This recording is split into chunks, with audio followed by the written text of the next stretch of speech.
In this video, you'll learn how to sign up for a new Xero organization and set a conversion date. Go to Xero.com and click here to take advantage of the 30-day free trial.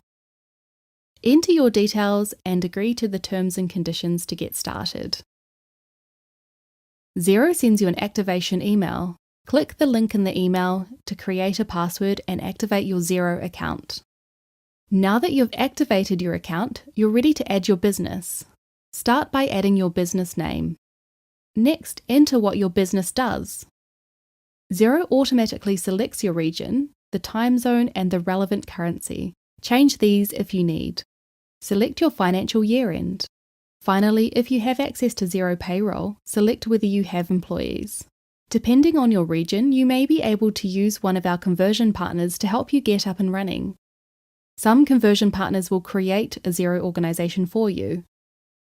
Check with them to see if you need to add an organization for your business first. Click Buy Now or Start Trial to finish. Now that you've added your Xero organization, you're ready to choose a conversion date. The conversion date is usually the day you start using Xero and is the date of your opening account balances. Update your conversion date from the Conversion Balances screen. Click Conversion Date and select the month and year. The conversion date will always be the first calendar day of the month that you select. Before you choose a conversion date, think about how this impacts your business. We recommend you choose either the first month of a financial year or the start of a tax period. If you're using a conversion partner to bring in data, make sure you choose a date that's in line with the data you're migrating over.